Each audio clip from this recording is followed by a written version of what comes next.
langsung jadi duit,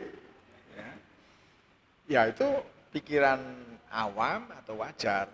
Nah, seniman itu sebelum dipamerkan itu sering menimang-nimang karyanya, menimbang-nimbang karyanya, iki pantes apa enggak, apa duwe daya tawar utawa lek cara Indonesia itu nilai kebermanaan. Itu yang kelompok atau grup yang sekarang lagi pameran itu. Jadi pameran ini pikirannya tidak duit dulu. Duduk iki piro, engko lek anu iku piye, yang gitu-gitu itu menjadi suatu bagian yang otomatis. Jari ini wong Jawa lek ana rupa iku ya ana rega. Lah kita tanpa memasang label panjang-panjang di situ, ya semua itu kita seniman yang seperti kami ini selalu monggo Gusti.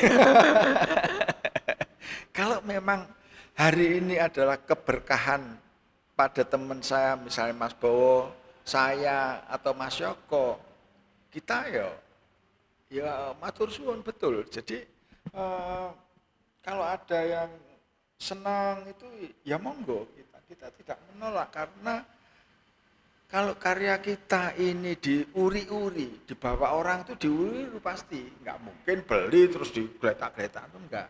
Nah, itu adalah sebuah kebersyukuran kita, kebanggaan kita, ya karena ada yang merawat, ada yang memahami. Artinya sasaran kami sebagai karya, sebagai pencerahan kepada orang lain itu ya tersampaikan gitu.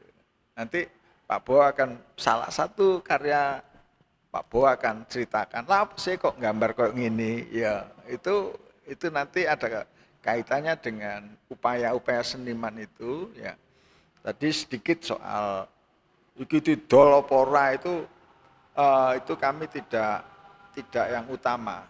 Kita wis yakin deh Gusti lek pancene karya niku apik ya mbuh karo mungkin dikirim wong sing seneng untuk ngoleksi kami. Itu kami itu punya mental spirit yang seperti itu. Jadi saya kira sebagai sebuah gambaran umum misalnya, kenapa sih Pak Bo ngelukis yang seperti ini? Itu mungkin tetap ada kaitannya dengan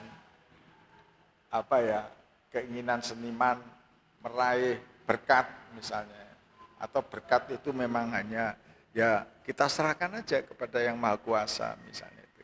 Itu tak kira nanti Mas Bowo akan mencoba biar lebih konkret ya begajesan ini itu dengan karya yang tentunya yang paling sangat tahu tentang karya Pak Bowo adalah Pak Bowo sebagai pelukis gitu. Monggo kalau mau diteruskan.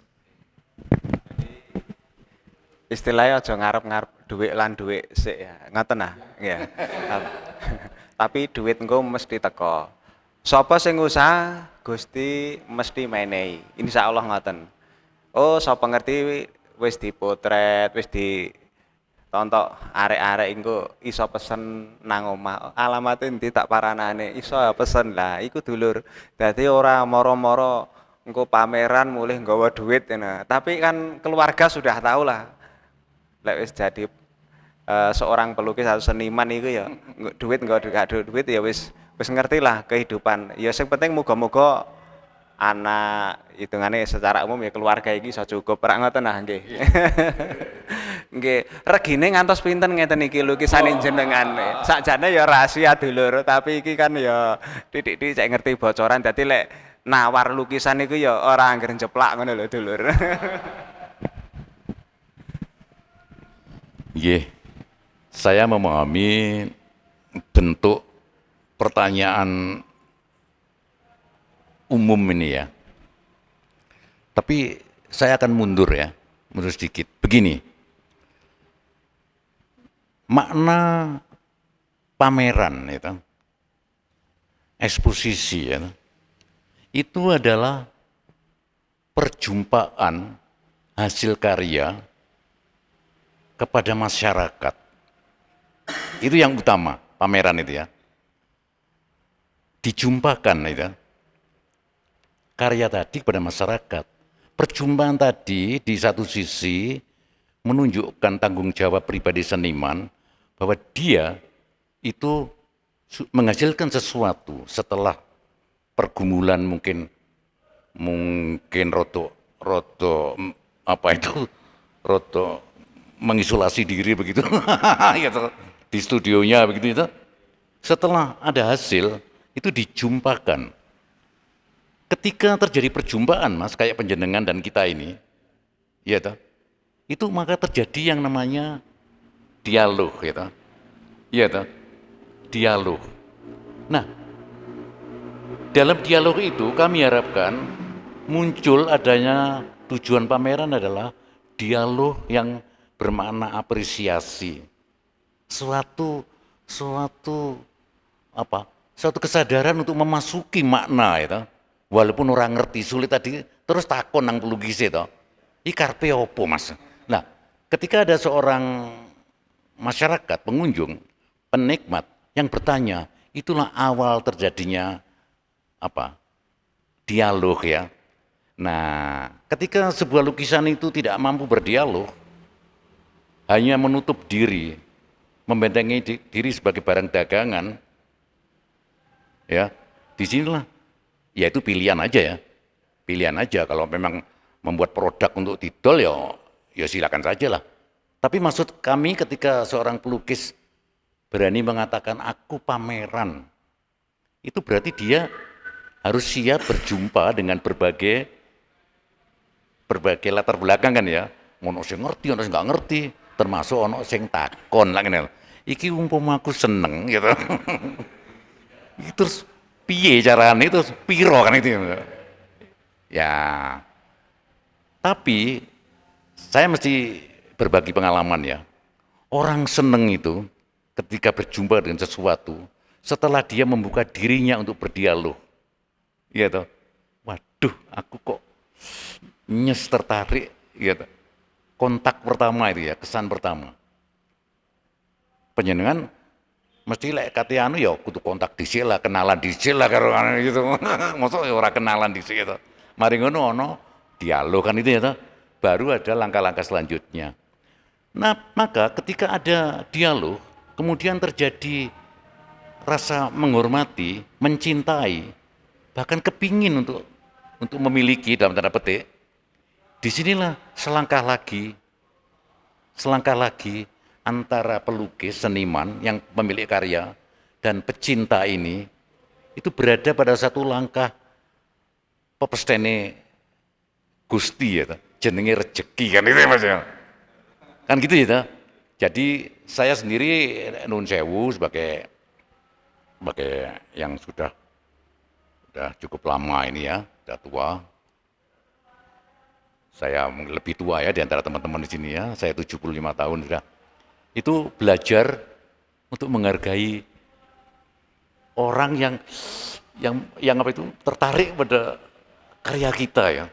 Lah lek wis ngono iku nilainya wis duduk piro kan itu ya toh. Iya toh. Jadi disinilah kadang-kadang Mas, penjenengan mesti pernah tahu ya ada istilah sebuah karya seni sebetulnya tidak ternilai kan itu. Tidak ternilai itu artinya regane iku ndek ngene katresnan. Utawa termasuk kalau memang tresno betul dan cocok, atmosfernya cocok dan apa persene Gusti pas mungkin nggak bisa dihargai rupiah, malah diberikan. Misalnya seorang seniman kepada suatu museum misalnya. Itu mungkin tidak dihargai rupiah. Tapi bisa sebagai offering ya, sebagai persembahan. Ini lebih berharga daripada uang tadi. Nah, monggo-monggo itu silakan saja. Saya tidak ingin mengatakan seniman orang butuh duit itu. Tapi saya mengatakan ketika Anda memutuskan untuk memilih memetik, Anda harus siap dengan pengetahuan tentang buahnya, termasuk buah-buah katresnan tadi, tidak hanya jual beli. Berikutnya saya ingin mengatakan, Mas, kami dilatih untuk melihat nilai. Tidak semua aspek produksi hidup kita itu harus dilabeli rupiah. Gitu. Ada bagian-bagian yang not fosil kan itu. Iya toh. Demikian juga kita dalam hidup apa di beberapa agung ini bermasyarakat itu misalnya bernegara bermasyarakat. Indonesia itu tidak semua harus dilabeli rupiah. Ada sesuatu yang not fosil, iya toh, kan enggak bisa itu dihargai. Ya, sadumuk batuk, sanyari bumi jadi kan gitu ya. Sesantinya kan gitu slogannya. Nah, saya pikir kita mencoba memahami segala sesuatu tijaknya dari nilai doltinuku, Mas ya. Tapi bagaimana terjadi suatu transaksi, bukan transaksi ya. Transaksi itu adalah suatu tindakan yang saling berbalas ya.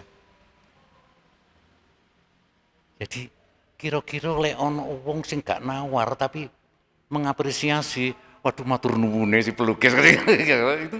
Iya toh. Itu kadang-kadang yang membuat pelukis semakin getol semangatnya untuk menjadi seniman kan ya. Karena diapresiasi.